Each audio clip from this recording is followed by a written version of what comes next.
జైపాల్ రెడ్డి గారు చెప్పండి అమ్మ మీ ప్రాబ్లం క్లియర్గా క్లియర్గా మీకు ఇట్లా జరగాల్సి ఉండే బట్ ఇట్లా జరగలేదని సారే అన్న. అవును సార్ మాకు ఇట్లా ఆర్డర్ ఫాలో కాకపోవడం వల్ల దాదాపు 4,000 మందికి అన్యాయం జరుగుతుంది. ఒకవేళ మీరు ఆర్డర్ ఫాలో ఉంటే ఇక్కడ ఉన్న వాళ్ళందరూ జాబ్స్ వస్తుంది సార్. ఎంతమంది ఉంటారంటే 3,000 పైనే సార్, దాదాపు 4,000 దాకా వస్తుంది.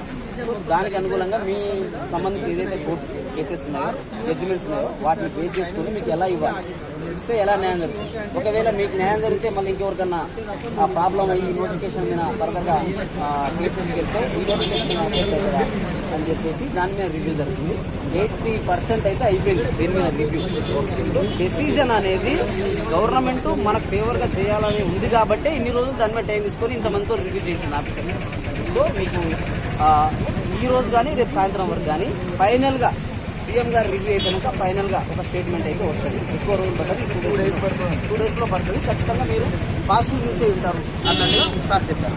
కంక్లూజన్ ఏంటంటే సార్ సీఎం గారు రివ్యూ ఇమీడియట్గా జరగాలి. ఫస్ట్ ఈ రోజు కానీ రివ్యూ జరిగితే వాళ్ళు మాకు పాజిటివ్గా ఇస్తారు. ఎందుకంటే మాకు స్పెషల్ డిమాండ్స్ అట్లా ఇవ్వకుండా ఉండాల్సిందే.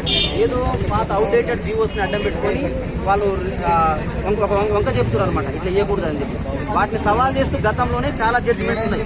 సో అట్లా ఉన్నప్పటికీ నోటిఫికేషన్లో జీవో ఎంఎస్ నెంబర్ 81 ఉన్నప్పటికీ దాన్ని ఛాలెంజ్ చేస్తూ చాలా మంది సుప్రీంకోర్టుకి వెళ్ళి జడ్జిమెంట్స్ తెచ్చుకున్నారు.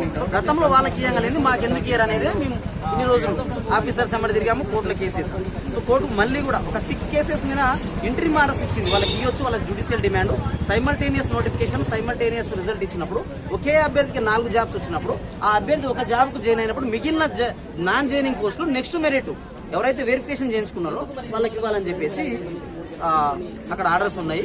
దాన్ని బేస్ చేసుకొని మాకు కూడా ఇవ్వాలని చెప్పేసి మేము గవర్నమెంట్ని ఖచ్చితంగా గుడ్ న్యూస్ వస్తుందని మేము నమ్ముతున్నాం సార్. ఎందుకంటే మేము తెచ్చుకున్న గవర్నమెంట్ ఖచ్చితంగా మేము అడుగుతాం.